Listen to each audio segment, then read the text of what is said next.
Maya Paldo, Pampanga, magandang araw Central Luzon. Ako po si Jody Dizon Mercado. Narito na ang mga malalaking balitang Central Luzon nitong nakarang linggo. Peke man o hindi, bomb threats dapat seryosohin ayon sa DepEd at PNP. Ikalawang batch ng mga investor ni Board Member Shiwen Lim nagsampa ng kaso sa San Fernando Prosecutor's Office. Pagsasaayos ng nasirang bahagi ng Kandating Flood Control Project matatapos sa Nobyembre.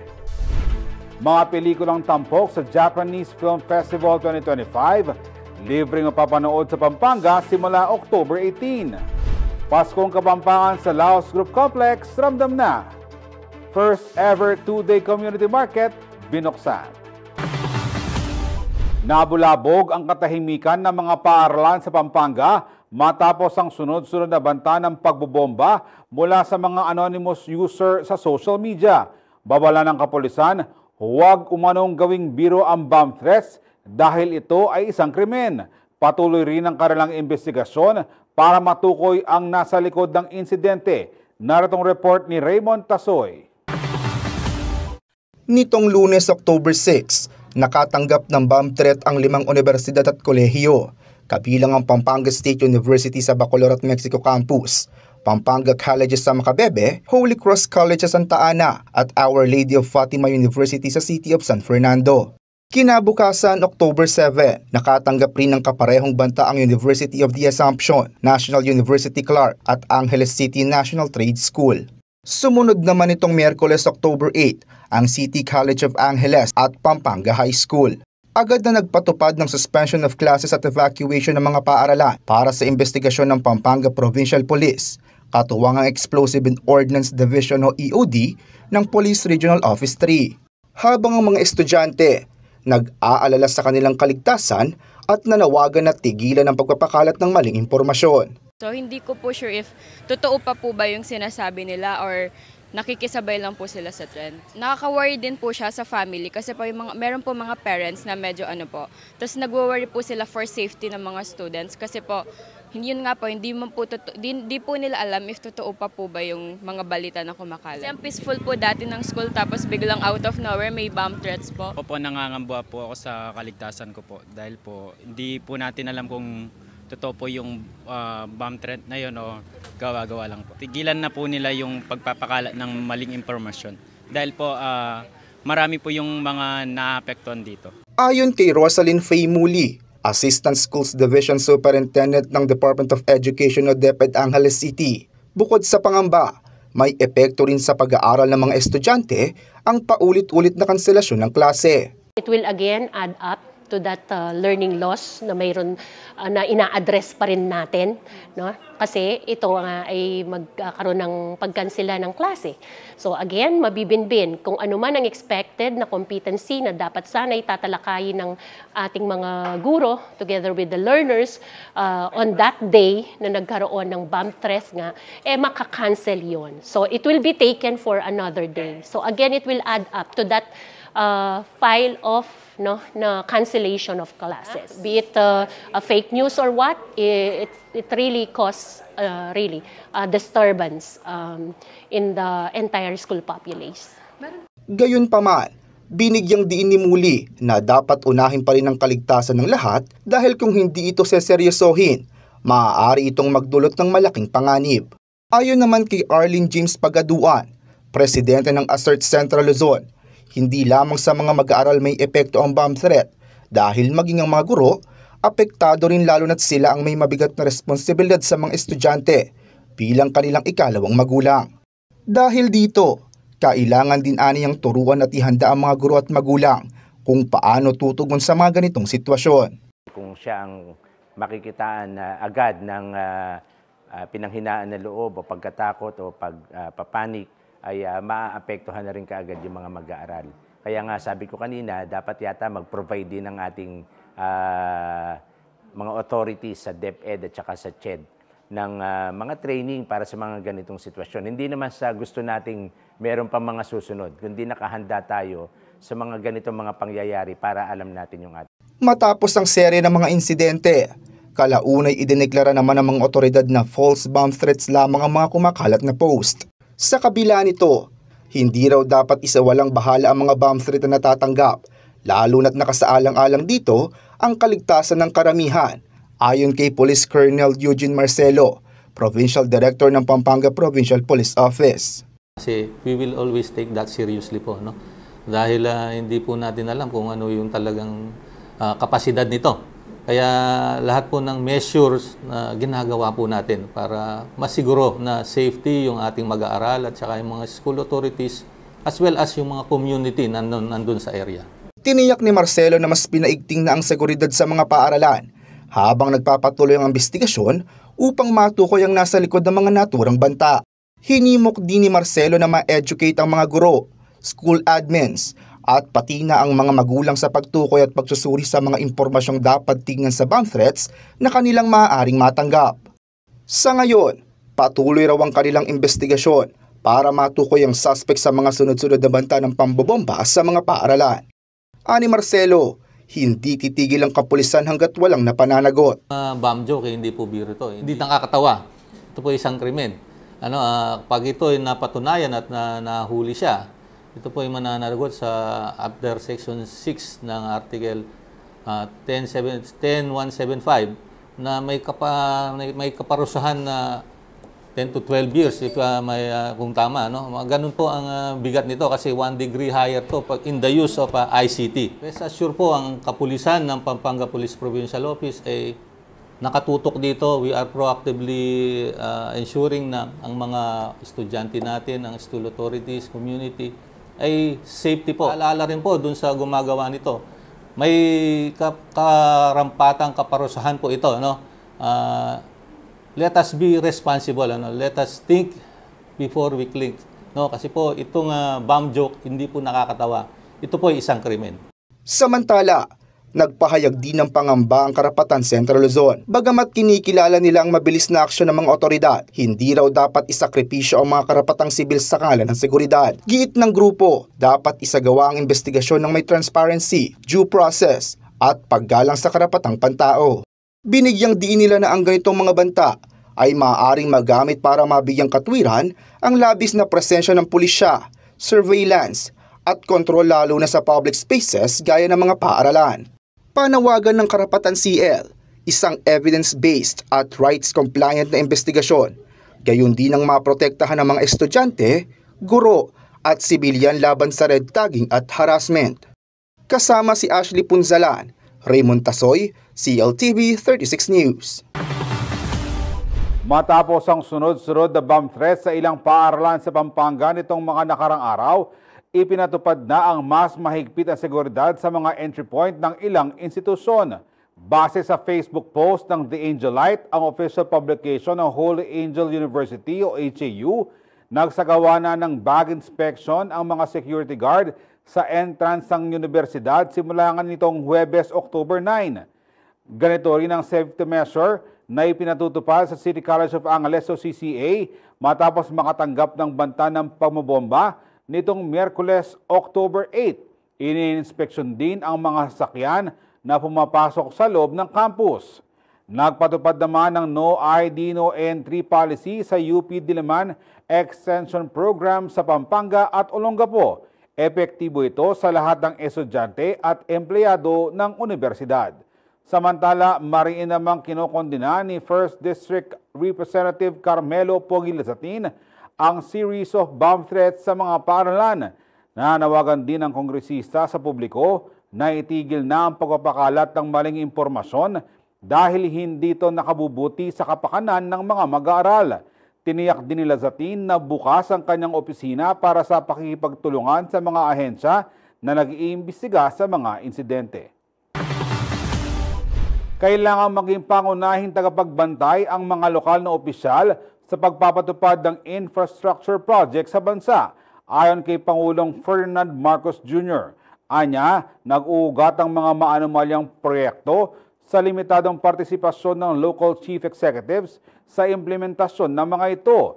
Dahil dito, ipinahayag ni PBBM na panahon na upang ibigay sa mga lokal na pamahalaan ang mas malaking papel sa mga proyekto o kung hindi man ay tiyaking may clearance at pag-aproba muna mula sa mga LGU bago ito ipatupad. Pamo sa public works, magkano? Paggawa mo by administration, magkano? Gaano katagal? Walang problema sa procurement, walang problema sa yung right of way na ayos ninyo. Mas mabilis, mas maganda. At ulit, hindi pwedeng makipaglokohan ang local executive. Dahil pupuntahan kayo, alam niyo naman, pupuntahan kayo sa bahay ng mga matanda, pakagalit. Ay, ako, governor ako, ginagawa sa akin yun eh. Pinupuntahan ako sa bahay, pinapagalitan ako ng mga ante ko. Anong ginagawa mo rito? Hindi maganda yan. Tapos ayusin mo yan. But that's yan ang buhay ng local government. Kagaya ng sabi ko, although mahirap matrabaho ang local government, malaki naman ang satisfaction na pag nakita natin yung ating nagawa, nagbago yung buhay ng isang pamilya, nagbago ng buhay ng isang barangay. Yun na lang that is the best reward that we can hope for. And one of the things that I noticed sa pagpunta ko sa pag-inspeksyon, nagulat nga ako, pag-inspeksyon sa mga, eto na nga, yung mga flood control project. Kausap ko, hindi ko kinakausap masyado yung mga national official, yung mga DPWH, yung mga kontratista, hindi ko sila kinakausap. Lagi kong kinakausap yung barangay chairman.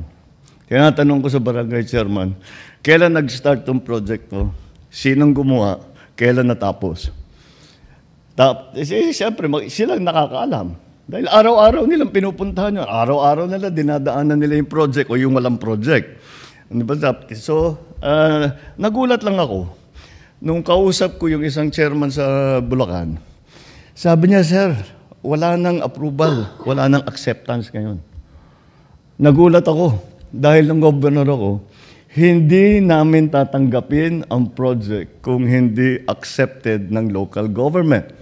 Ngunit, in the past, I don't know, last administration, tinanggal na yon. Kaya sabi ko, anong ginagawa? Basta darating sila dito. Sabi, may project sila. Hindi nakikipag-usap sa amin, hindi walang koordinasyon sa amin. Basta pupunta sila rito, gagawa sila ng gagawin nila, tapos aalis na lang, tapos na. Tapos makikita mo na lang, ang report sa Public Works, ang report sa amin, completed, bayad na. Alam na yun, nakangiti yung mga iba sa inyo, alam ninyo ito eh. Kaya binabalik ngayon natin, huwag kayong magpalampas ng project na hindi ninyo ina-accept. Puntahan ninyo, yung city engineer ninyo, papuntahin ninyo. Yung municipal engineer ninyo, papuntahin ninyo. Kayo mismo, mag-inspeksyon kayo bago nyo pipirmahan yung acceptance. Panagutin at huwag limutin ang mga nanlupig. Ito ang mariing pahayag ng Parish Pastoral Council for Responsible Voting o PPCRV kasabay ng panawagan nitong gisingin ng kamalayan ng mga Pilipino laban sa katiwalian, kapabayaan at maling pamumuno. Ayon sa grupo, hindi dapat malimutan ng mga nasawi at ang mga kabuhayang nasira dahil sa mga trahedyang maaaring naiwasan kung ang pondo ng bayan ay ginamit ng tama. Iginiit nilang bunga ng kawalan ng pananagutan at maling paggamit ng kapangyarihan ang pagdurusang nararanasan ng mamamayan hanggang sa kasalukuyang panahon. Bukod dito, hinimok din ng PPCRV ang lahat ng botante na maging mapanuri at matalino sa pagpili ng mga lider, lalo na sa panahon ng halalan. Ang dapat umanong ihalal sa peso ay ang mga tunay na naglilingkod, may malasakit at nagtataguyod ng katotohanan at kabutihan para sa bansa. Manatiling nakatutok para sa iba pang mga balita nitong nakarang linggo.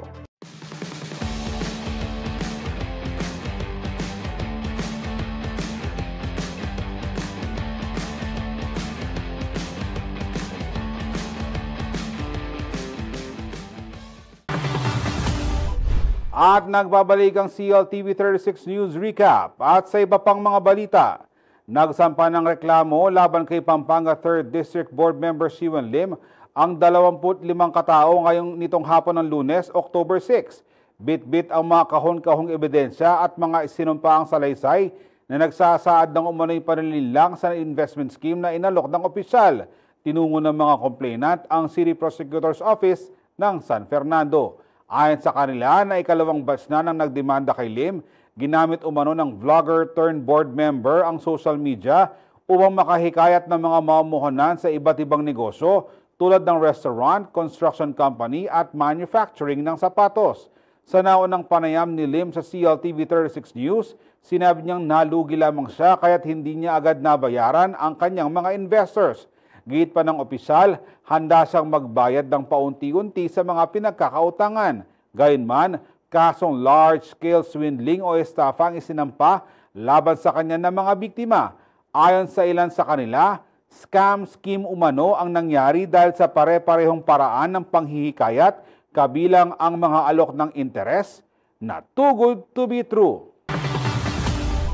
Ongoing ang community education program ng Commission on Filipinos Overseas sa Pampanga at Zambales.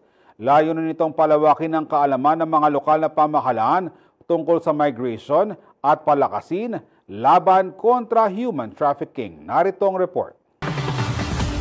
Bilang bahagi ng advokasya ng Commission on Filipinos Overseas sa Diaspora Engagement o ang pagpapatibay ng ugnayan sa mga Pilipino sa ibayong dagat, isinasagawa ngayon ng ahensya ang Community Education Program o CEP sa mga lalawigan ng Pampanga at Zambales. Ayon kay CFO Secretary Dante Clincaang II, nakikipag-ugnayan sila sa mga LGU upang mapalakas ang kapasidad nila sa pagtugon sa mga usaping may kaugnayan sa migration at human trafficking. So meron po kaming Community Education Program or CEP program ngayon po dito sa Pampanga at Zambales, kung saan po makipag-ugnayan po kami sa mga LGU partners po namin para po sa capacity building, malaman po nila yung mga trends sa migration. Trabaho rin po kasi namin na lumaban sa human trafficking. At so, magbibigay rin po kami ng konting kaalaman at saka magkakaroon po kami ng dialogue sa mga LGUs para naman po dito para tuloy-tuloy po yung laban natin sa mga human trafficking. Dagdag pa niya, mahalagang kilalanin hindi lamang ang mga overseas Filipino workers, kundi pati na rin ang mga permanent migrant na patuloy na nagbibigay ambag sa bansa. Na habang pinapasalamatan natin yung OFWs, pasalamatan din po natin yung mga permanent and long-term migrants na siya rin po talagang tuloy-tuloy din po ang tulong at pagmamahal nila sa Pilipinas. Bukod sa CEP, magtatayo rin ang CFO ng Help Desk sa Clark International Airport upang mas mapadali ang mga serbisyo at impormasyong para sa mga Pilipinong bumabiyahe, papunta o pabalik ng bansa. Hinimok din ng kalihim ang mga kababayan sa ibang bansa na makipag-ugnayan sa kanilang website na www.cfo.gov.ph para sa mga katanungan o karagdagang impormasyon. Maraming salamat po sa tulong ninyong tuloy-tuloy na binibigay sa Pilipinas.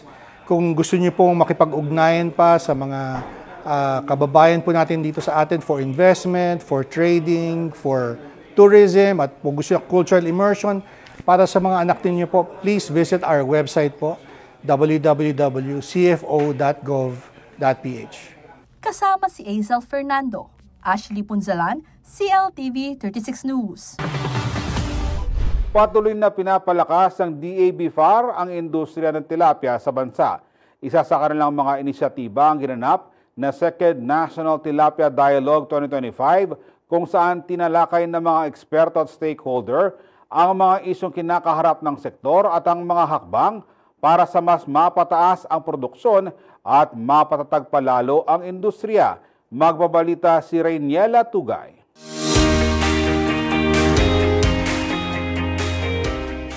Matagumpay na idinaos ang Second National Tilapia Dialogue noong October 2-3 sa Hilltop Mimosa, Clark, Pampanga. Layunin ng pagtitipon ng pagtuloy sa pagpapalakas ng produksyon ng tilapia hindi lamang sa Central Luzon, kundi maging sa buong bansa. Sa ikalawang pagkakataon, nagtipo ng mga nasa aquaculture industry mula sa mga mangingisda hanggang sa mga negosyante sa isang hybrid na platform na may mga online delegates. Ito ay upang masiguro ang mas malawak na partisipasyon sa mga talakayan tungkol sa kinabukasan ng tilapia na itinuturing bilang isang pangunahing isda na kinakain ng mga Pinoy. Pinangunahan ng Department of Agriculture Bureau of Aquatic Resources o DABFAR Central Luzon at ng National Freshwater Technology Center sa Muñoz, Nueva Ecija ang Second National Tilapia Dialogue sa pamumuno ni Dr. Maria Jodesel Danting kasama ang Philippine Tilapia Association INC at mga tilapia producers at cooperatives mula sa iba't ibang rehiyon. Ibinahagi nila ang kani-kanilang karanasan at suwesyon upang mapababa ang gastos sa produksyon, mapataas ang kita ng mga mangingisda at masiguro ang kalidad ng tilapia sa merkado. Sa kanyang speech, sinabi ni Reginald Lacson Atabay, Chief Officer ng Fisheries Management Regulatory and Enforcement Division, na mahalaga ang ganitong pagtitipon para maitala at matugunan ang mga pangunahing issue sa pangangailangan ng industriya. So ito po, inilagay natin yung mga issues and concerns doon just to consolidate all para po hindi naman sayang yung effort natin when we are conducting this practice. Nakikita-kita po tayo to push our concern para po sa preparation ng tilapia industry. Samantala, binigyang diin naman ni Florendo John Wico Jr., presidente ng PhilTilapia, ang kahalagahan ng dialogo para sa pagpapabuti ng produksyon. Napaka-importante po na kaming stakeholders ay magkikita-kita. Nagpapasalamat kami sa BIFAR na siya ang nag-host para magkita lahat ng mga stakeholders. Dahil sa mga national dialogue na to, napag-uusapan namin ng mga problema at nagkakaroon ng benchmarking. Sa pamamagitan ng mga benchmarking na to, nagagawa namin ma-improve ang kanya-kanyang operations namin. Tinalakay din sa forum ang mga hakbang upang matugunan ng mga hamon gaya ng feed supply, post-harvest losses at access sa merkado. Kaugnay nito, hinikayat ni Wico ang publiko na tangkilikin ng tilapia dahil bukod sa abot kaya, isa rin anya itong masustansyang source ng protein. Ang tilapia po ay healthy, mura, and it is the cheapest source of protein. So, sa ating mga consumer at kababayan, tangkilikin po natin ang produkto ng ating mga fish farmers. Ang Pilipinas po, lumalakas ang kanyang ekonomiya kapag ang kanyang mga mamamayan ay tumatangkilik ng sariling produkto. So, I encourage you, tangkilikin po natin ang tilapia as a product of Central Luzon and soon to be the product of the whole country. Sa pagtatapos ng aktibidad, umaasa ang mga kalahok na magsisilbing simula ito ng mas matatag na ugnayan sa pagitan ng pamahalaan at mga stakeholders para lalo pang mapaunlad ang industriya ng tilapia. Hindi lang umano para sa kabuhayan ng mga mangingisda, kundi para na rin sa seguridad ng pagkain sa buong bansa. Rainiela Tugay, CLTV 36 News.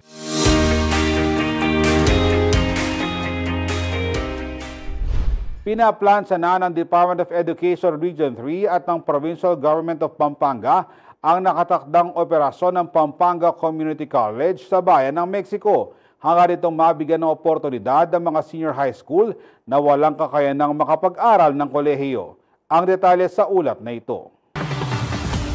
Nagpulong ang Department of Education Region 3 o DepEd Region 3 at ang pamahalaang panlalawigan ng Pampanga para sa planong pagtatayo ng Pampanga Community College. Ginanap ito sa Bren Z. Giao Convention Center nitong Martes, October 7. Tinalakay sa pulong ang pag-aalok ng TESDA Aligned Technical Vocational Education at Training Programs. Kasama rin dito ang competency-based training para sa senior high school learners, alternative learning system students, out-of-school youth at mga walang trabaho. Kukuha rin ang Pampanga Community College ang TESDA accreditation at program registration para sa bawat kurso upang matiyak na makakatanggap ng National Certificate o TESDA-approved diploma ang mga graduates. Magsasanib ang Schools Division Office ng Pampanga at mga barangay captains sa pagtukoy at mobilisasyon ng mga kwalipikadong estudyante. Maghahanap naman ng industry linkages ang Pampanga LGU para sa internship at employment placements ng mga mag-aaral. Tanging tested certified trainers at kwalipikadong instructors lamang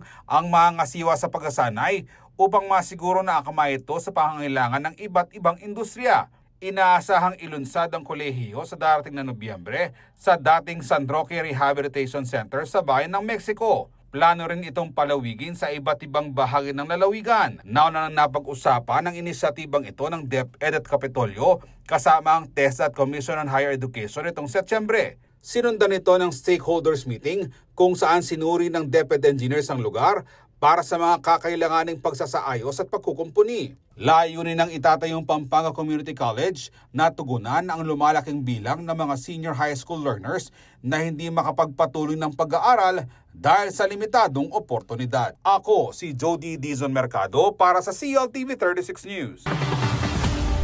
Manatiling nakatutok para sa iba pang mga balita nitong nakarang linggo.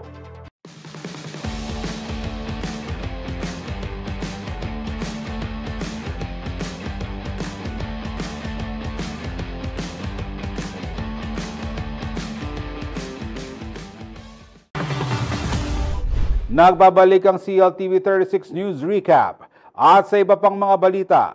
Wala nang sagabal sa konstruksyon ng North-South Commuter Railway Project ng pamahalaan sa segment ito mula Kalumpit hanggang Clark. Resulta ito ng pinabilis sa proseso sa paglutas ng usapin sa right-of-way na ipinatupad ng Department of Transportation.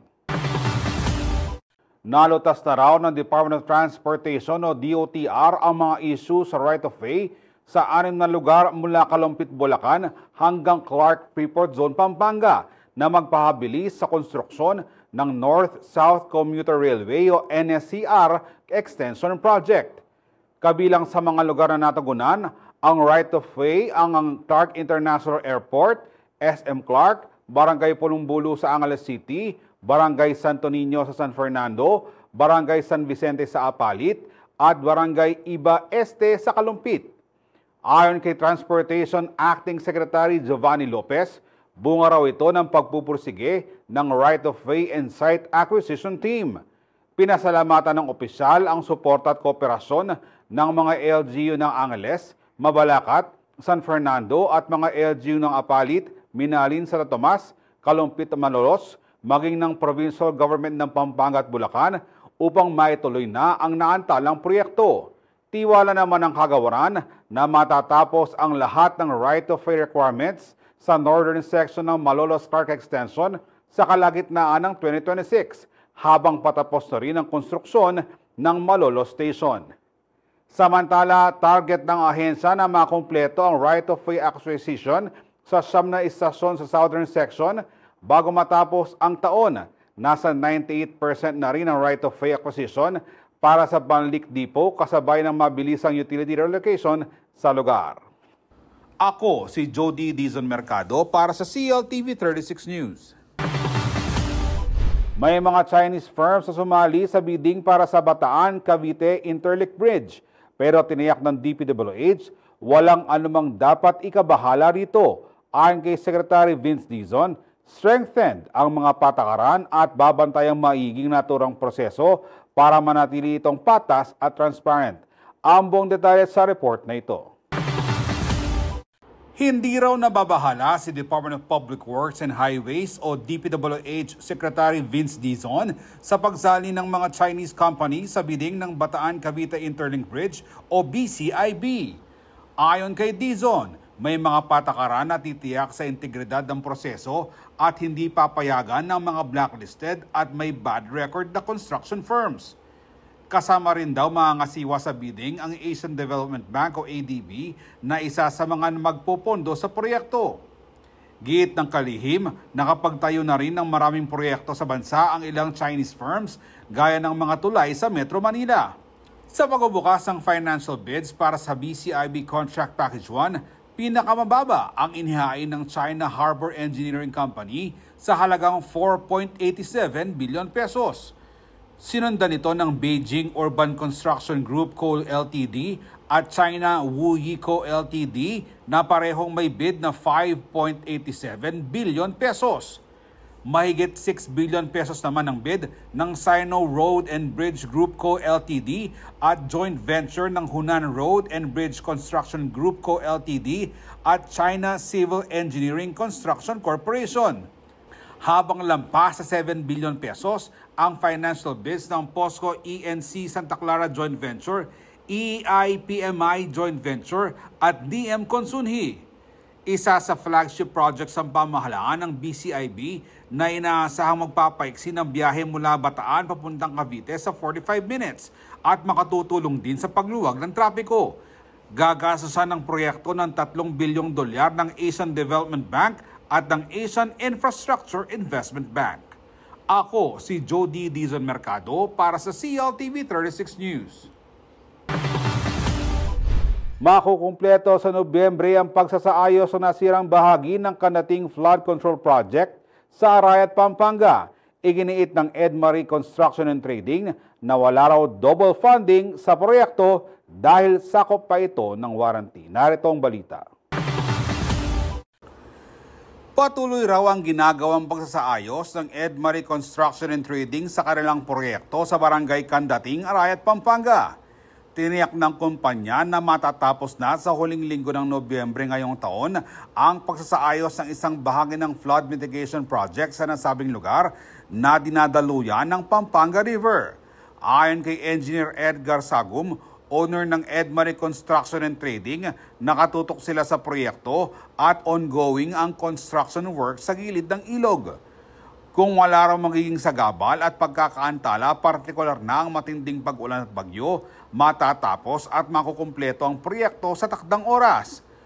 Nilinaw din ng pamunuan ng kumpanya na nasunod at nakumpleto ang mga nakasaad sa project contract noong July 2023. Ngunit nasira ang ilang bahagi ng proyekto noong Agosto ng nakarang taon dahil sa pananalasa ng Super Typhoon Karina. Binanggit din nila na wala raw nangyaring double funding dahil pasok pa sa warranty period ang nasabing proyekto kontra baha at nararapat lamang na matapos nila ito sa lalong madaling panahon.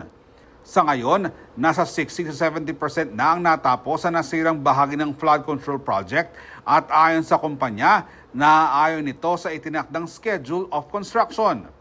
Maaalala rin na ininspeksyon ng naturang proyekto noong September 23 ni na Department of Public Works and Highways o DPWH Secretary Vince Dizon at dating Independent Commission for Infrastructure o ICC Special Advisor at Baguio City Mayor Benjamin Magalong. Sinabi ng kalihim, may ilang bahagi raw ng proyektong substandard. May mga alegasyon rin na di umano'y pinahiram ng Edmarie Construction and Trading ang kanilang lisensya sa ibang kontraktor, ngunit mariing pinabulaanan nito ni Sagum.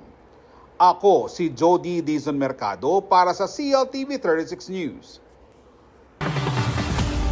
Umangat sa 1.7% ang inflation rate batay sa datos ng Philippine Statistics Authority. Nagugat ito sa price hike ng pagkain at mga produktong petrolyo. Narito ang report. Sumirit sa 1.7% ang inflation rate nitong nakalipas sa Setyembre mula sa dating 1.5% noong Agosto batay sa datos ng Philippine Statistics Authority o PSA nitong Martes, October 7. Ito na ang ikalawang sunod na buwan na may pagtaas sa inflation. Gayunpaman, nananatili pa rin sa 1.7% ang average para sa 2025. Mababa pa rin ito kaysa target ng gobyerno na 2 hanggang 4%. Isa sa mga dahilan ng pagsirit ay ang transport sector na naitala sa 1% sa Setyembre, bunga ng pagtaas ng presyo ng produktong petrolyo mula sa negative 0.3% noong Agosto. Kasama ring nakaapekto ang pagtaas ng presyo ng pagkain at non-alcoholic beverages, lalo na sa gulay at bigas. Matatandang nagpatupad ang rice import ban ng pamahalaan na pinalawig hanggang katapusan ng taon. Sinabi ni Pangulong Ferdinand Marcos Jr. na layon nitong protektahan ang kita ng mga magsasaka sa gitna ng harvest season kasabay ng pagtitiyak na may sapat na supply ng bigas. Samantala, iginiit ni Department of Economy, Planning and Development Secretary Arsenio Balisacan sa isang press con itong Lunes, October 6, na abot pa rin ang pamahalaan ng target inflation rate sa kabila ng pagtaas nitong Setyembre. Sa forecast naman ng Bangko Sentral ng Pilipinas o BSP, inaasahang nasa pagitan ng 1.5% hanggang 2.3% ang inflation rate nitong Setyembre. Ibig sabihin, pasok pa rin ito at tugma sa aktual na datos ng PSA. Ako si Jody Dizon Mercado para sa CLTV 36 News. Manatiling nakatutok para sa iba pang mga balita nitong nakarang linggo.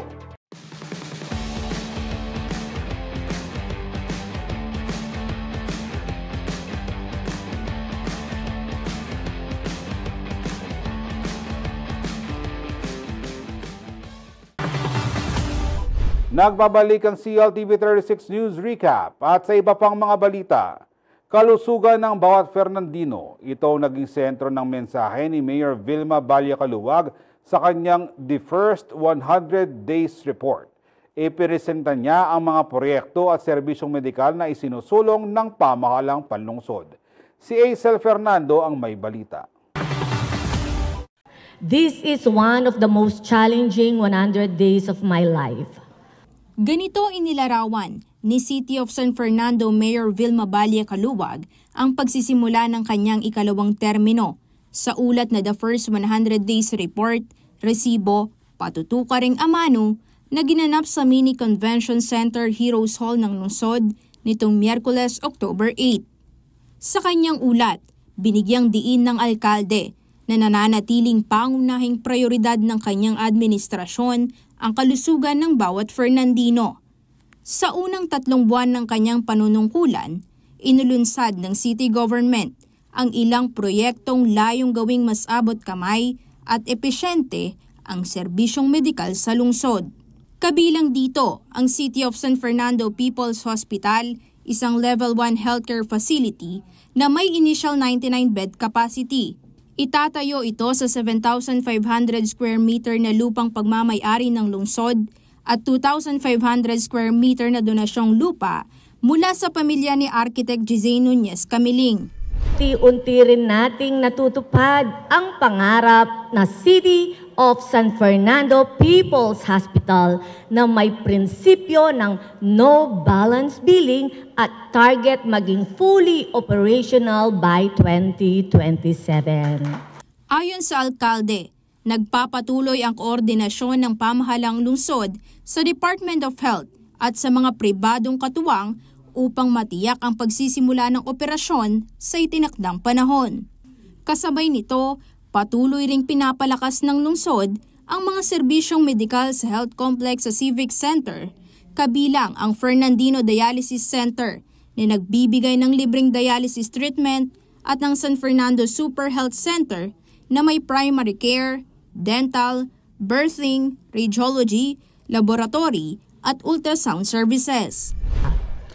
Araw-araw kong nakikita ang mga kwento sa likod ng bawat reseta, bawat guarantee letter at bawat paghingi ng tulong.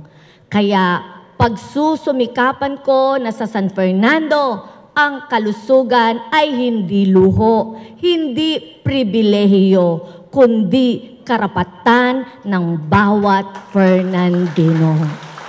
Kasama rin sa kanilang inilunsad ang HIV/AIDS Counseling o HAC facility na nagsisilbing ligtas na espasyo para sa HIV counseling, testing, ARV treatment at pre-exposure prophylaxis access. Susundan daw ito ng Kayabe Meds on Wheels, isang mobile van na maghahatid ng libreng konsultasyon, laboratory, x-ray at dental services sa mga barangay. Ang lungsod din umano ang naging unang accredited PhilHealth gamot provider sa Central Luzon sa ilalim ng Outpatient Drug Benefit Package na ipatutupad sa 2026. Layunin daw nitong mapagaan ang gastos sa maintenance medicine ng mga pasyente. Malaki ang aking pag-asa na sa pagpapatatag ng mga pasilidad na ito, wala ng Fernandino ang matatakot sa hospital bills. Pipili sa pagitan ng bigas o gamot o titiis sa sakit dahil walang pera. Dagdag pa ni Kaluwag, ang maayos at epektibong paggamit ng pondo ang susi sa pagpapatuloy ng mga programang pangkalusugan. Batay sa Commission on Audit o COA, nakatanggap ang pamahalaang lungsod ng unmodified opinion, ang pinakamataas na rating sa mahusay na pamamahala ng pondo.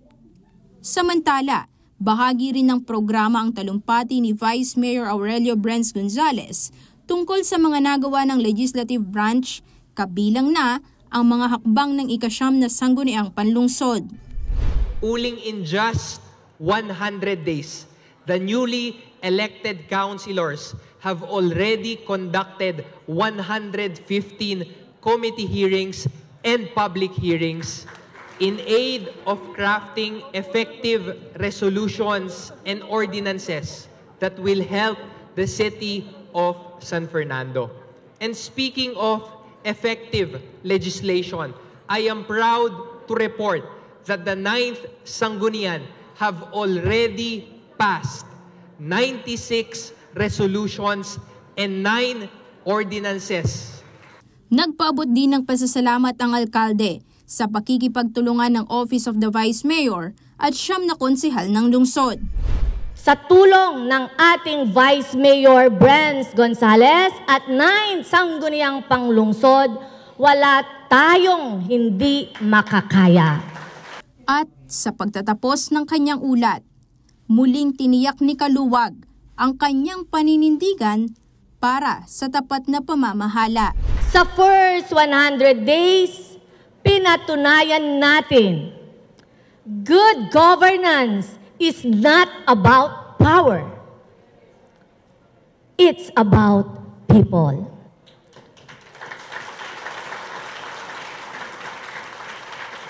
Fernandino, ini ing resibo, ing patutu kareng amano ng Mayor Vilma Kaluwag. Dakalpong salamat. Aisel Fernando, CLTV 36 News.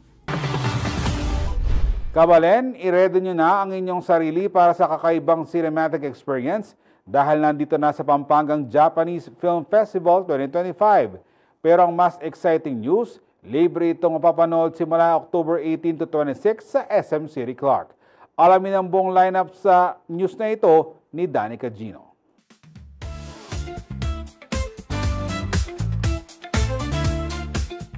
Ikinagagalak ng Japan Foundation Manila na muling ipalabas sa big screen ang Japanese Film Festival o GFF sa Pilipinas.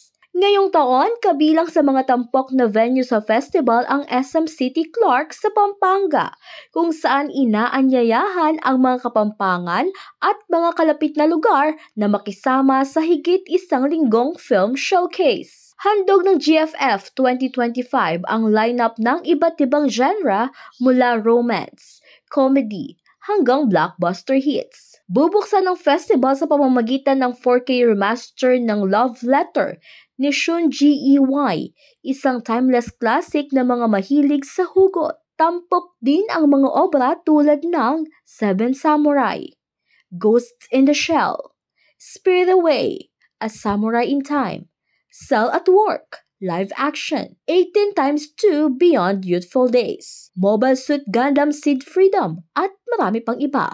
And the most exciting part? Lahat ng ito mapapanood ng libre. Matapos ang red carpet opening sa Shangri-La Plaza noong September 8, nasa Pampanga na ngayon ng JFF. Susunod itong mapapanood sa UFI Film Institute at magtatapos sa SM City, Manila. Pero hindi lang sa mga sinihan dadalhin ng festival dahil palalawakin pa ito sa pamamagitan ng special screening sa mga universidad sa Visayas at Mindanao simula sa November. Sa mga interesadong manood kasamang inyong pamilya o barkada, maaaring bisitahin ang official website ng Japanese Film Festival 2025 para sa full schedule, tickets at iba pang detalye. At yan po ang ating entertainment news. Ako po si Danica Gino para sa CLTV 36 News.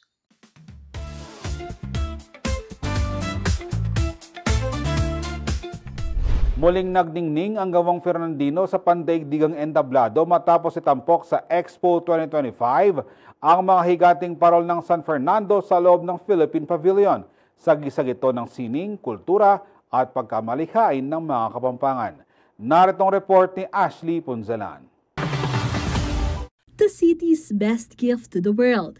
Ganito inilarawan ng City of San Fernando LGU ang natatanging ganda ng mga parul o lantern na produkto ng syudad. Kabilang ang makulay na kultura na ito sa Expo 2025 na itinaos sa Osaka, Kansai, Japan mula April 13 hanggang October 13. Bahagi ito ng World Expo na ginaganap kada 5 taon at dinarayo ng iba't ibang lahi sa anumang panig ng mundo. Ang Philippine Pavilion ay nagsilbing sentro ng pagpapakilala sa yaman ng kulturang Pilipino. Bida rito ang isang woven art installation na nagpapakita ng mga natatanging kultura at tradisyon ng 18 rehiyon ng bansa.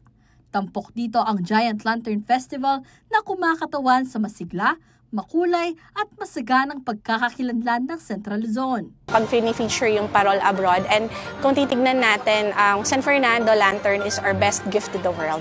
So from San Fernando to the rest of the world, we share our creative Giant Lantern tradition. Itinuturing itong isang mahalagang kaganapan para sa CSFP na kilala bilang Christmas Capital of the Philippines. Sa pamamagitan ng Expo, mas nakikilala ang galing at pagkamalikhain ng mga Kapampangan sa pandaigdigang entablado na makapagbubukas ng panibagong ugnayan at oportunidad hindi lamang para sa rehiyon kundi lalo na para sa Pampanga. Isa sa mga pinagtulungan ng ating Department of Tourism at City Government of San Fernando. At talagang napakalaking opportunity nito para ma-showcase natin ang parol on a global stage. Nagpasalamat naman si CSFP Mayor Vilma Caluwag sa mga lantern makers na patuloy na bumubuhay sa tradisyon ng Parol San Fernando. Dakala salamat po kareng kapwa Fernandinos, especially po kareng lantern maker tamo. Pag sumikapan tamo pa pong pakagaling-galing tamo, uling makikilala ya po yung parol tamo, alimong king Pilipinas, nune buong mundo. Samantala, kasama ng CSFP delegation, si Walter Mauricio, Consul General ng Philippine Consulate General sa Osaka. Bago ang Expo, pinailawan ni Caluwag at Mauricio ang mga parol na inihandog ng lungsod sa consulate bilang hudyat ng pagsisimula ng Paskong Pinoy sa lugar. Bahagi raw ito ng malawak na layunin ng lungsod na ipadama sa mga Pilipino sa ibang bansa ang ligaya at init ng Paskong Fernandino kahit malayo sila sa kanilang pamilya.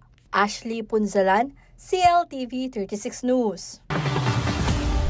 Pinasigla ng makukulay na parol ang Laos Group Complex sa City of San Fernando, Pampanga nang pailawan ng mga ito nitong Huwebes.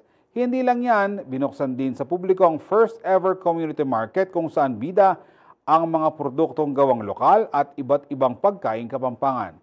Silipin natin ang naging kaganapan sa report ni Aisel Fernando.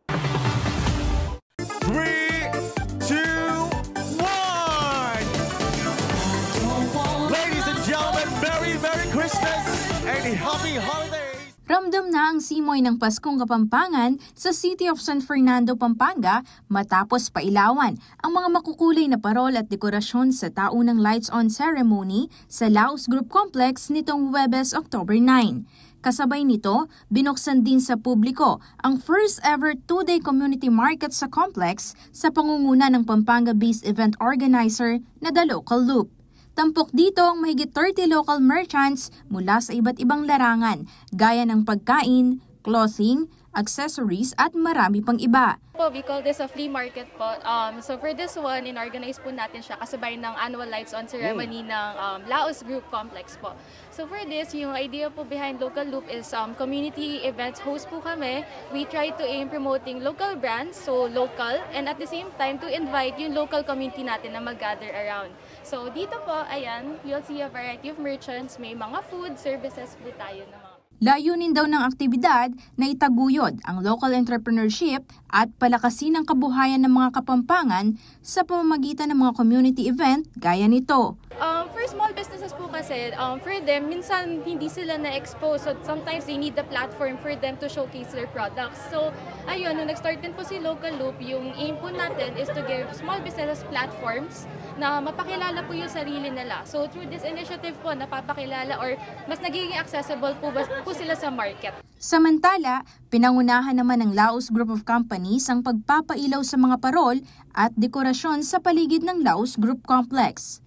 Ayon sa chairman at CEO ng LGC na si Lisette Laos Velasco, ang seremonyang ito ay hudyat ng pagsisimula ng Christmas season at simbolo ng pag-asa at pagkakaisa. Lahat naman po tayo, hinintay na natin yung panahon na magpapasko na, no? Kasi syempre sa lahat po na pinagdaanan natin sa taon na ito, 'di ba? Importante sa atin yung maramdaman natin ng Pasko ay nandito. Isa rin itong matagal ng tradisyon ng kanilang pamilya na sinimulan pa ng yumaong LGC chairman at kanilang ama na si Levi P. Laos. Alam mo, naalala ko talaga, ever since talaga, I think his intention is really to make everybody feel the Christmas spirit. Sometimes nakakalimutan, natin, no? Correct, nakakalimutan natin yon. Dahil lahat tayo may kanya-kanyang ginagawa sa araw-araw. May mga pinagdadaanan. Exactly, may pinagdadaanan, whether personal or whatever, di ba? Lahat may pinagdadaanan. So, paano na siya naging tradisyon?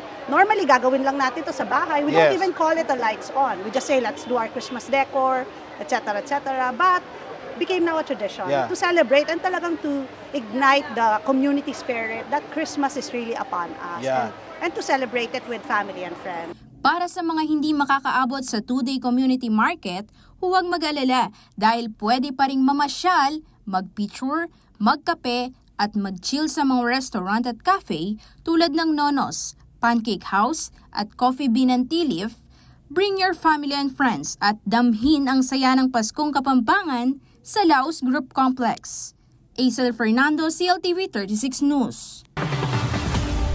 At sa mga balitang nakalap ng CLTV 36 News, para sa karagdagang detalye, maaari niyong i-follow ang aming social media pages sa Facebook at CLTV 36 Official at CLTV 36 News, sa X at CLTV 36, sa Instagram at CLTV 36 Official, at sa TikTok at CLTV 36 Official. Kung nais yung balikan ang mga programa ng CLTV 36, pwede niyong bisitahin ang aming YouTube channel na at CLTV 36 Official at ang aming website at www.cltv36.tv. Mapapanood din ang mga programa ng CLTV 36 nationwide via Signal Channel 115 at sa ating 30 na cable partners. Kasama ang buong persa ng CLTV 36, ako po si Jody Dizon Mercado. Maraming salamat po.